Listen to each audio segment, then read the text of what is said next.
Pilkada DKI 2017 memberi pelajaran berharga betapa politisasi agama menyebabkan polarisasi tiada akhir di masyarakat. Ini bukan soal tak bisa move on, tetapi kita memang harus menjadikan Pilkada DKI 2017 sebagai arena pertarungan politik agama terakhir, supaya perpecahan di masyarakat lekas berakhir. Akan tetapi, politik identitas yang menonjolkan isu berkaitan dengan suku, agama, ras, dan antar golongan atau SARA diperkirakan kembali menggejala terutama di pemilu presiden 2019. Langkah antisipasi mesti dioptimalkan, termasuk dengan menyempurnakan regulasi terkait penggunaan isu SARA. Politisasi SARA, terutama agama, selain rentan menimbulkan perpecahan, juga membuat masyarakat teralihkan dari yang seharusnya melihat kualitas serta program kandidat menjadi sekadar menengok identitas-identitas primordial yang melekat pada diri sang kandidat. Padahal tidak ada jaminan bila misalnya kandidat penganut agama tertentu atau berasal dari etnik tertentu pasti merupakan pemimpin hebat.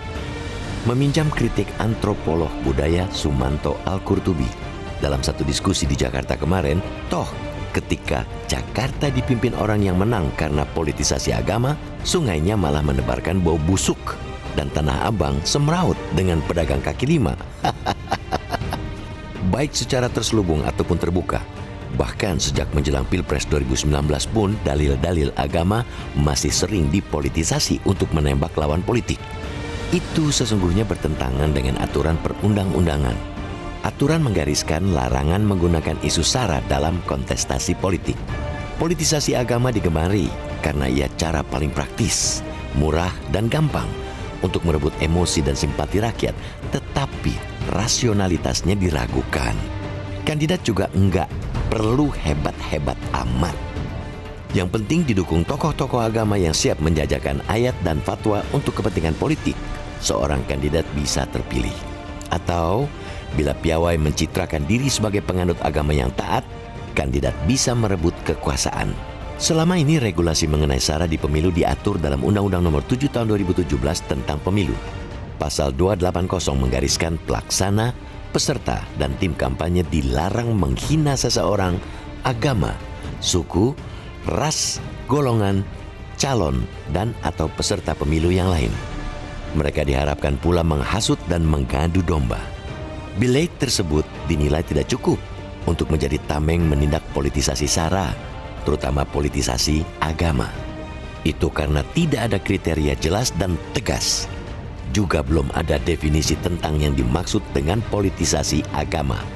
Bila, misalnya, seseorang mengatakan saya Muslim dan saya memilih pemimpin Muslim, apakah itu politisasi agama?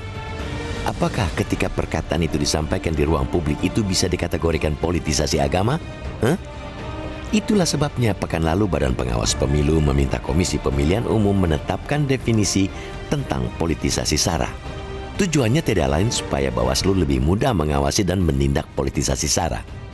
Definisi tersebut mesti dicantumkan dalam regulasi, misalnya Peraturan Komisi Pemilihan Umum atau PKPU. Regulasi membatasi orang melakukan politisasi agama. Jika ada yang menerabas batas, tinggal ditindak. Cendekiawan Muslim Ahmad Syafi'i Ma'arif punya definisi politisasi agama. Gampang saja definisinya. Politisasi agama ialah penggunaan agama untuk tujuan politik tanpa moral, etika, dan akal sehat, kata Buya Syafi'i Ma'arif dalam satu diskusi di Jakarta kemarin. Pemangku kepentingan bisa mempertimbangkan definisi Buya. Jika definisi Buya itu yang dipakai, spanduk yang dipasang di rumah-rumah ibadah yang mengharamkan orang menyolatkan jenazah yang semasa hidupnya memilih Ahok pada Pilkada DKI 2015, jelas politisasi agama dan pelakunya bisa ditindak. Politisasi agama seperti itu jelas tidak bermoral dan melawan akal sehat. Buya betul, politisasi agama seringkali tidak bermoral, tidak beretika, dan melawan akal sehat. Definisi Buya juga menyiratkan bahwa agama seharusnya ditempatkan secara terhormat sebagai acuan moral dalam berpolitik supaya yang terpilih pemimpin politik berkualitas. Jika menjadikan agama sebagai acuan etika, publik akan mampu mengedepankan rasionalitas dalam menentukan pilihan politik. Berdasarkan penelitian Syaiful Mujani dan kawan-kawan terhadap perilaku pemilih Muslim sejak pemilu 1999 sampai pemilu 2014, Para pemilih Muslim pada dasarnya semakin religius dalam beragama, tetapi cenderung rasional dalam pilihan politik. Elit politiklah yang seringkali mengaduk-aduk emosi rakyat pemilih melalui politisasi agama. Regulasi dengan definisi yang tegas tentang politisasi agama menjadi penting untuk membuat jerak elit tuna moral seperti itu supaya kita bisa segera move on dari sejarah kelam Pilkada DKI 2017.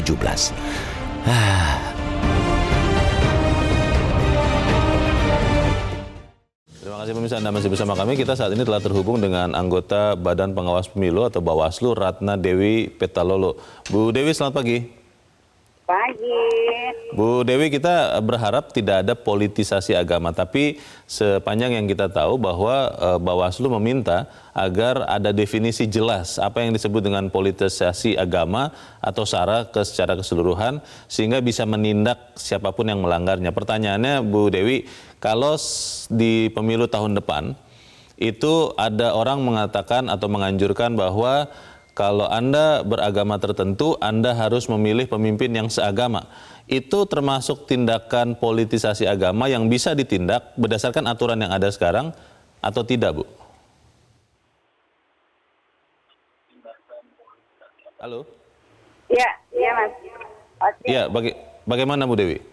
Jadi begini, kan harus bisa kita bedakan pilihan politik berdasarkan agama dan politisasi agama. Ini kan punya makna yang sangat berbeda. Dan kita hindari kan politisasi agama, menjadikan agama sebagai komoditi politik yang bisa merusak tatanan kehidupan berdemokrasi kita.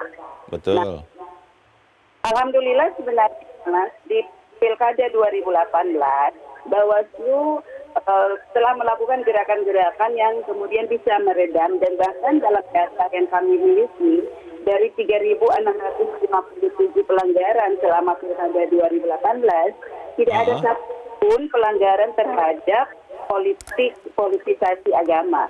Jadi isu-isu agama sebagai bagian yang dijadikan sebagai komoditi politik itu hampir tidak ada kami temukan. Bu Dewi, kalau kita melihat di Pilkada yang kemarin di Sumatera Utara ada sinyalemen bahwa sudah ada politisasi agama.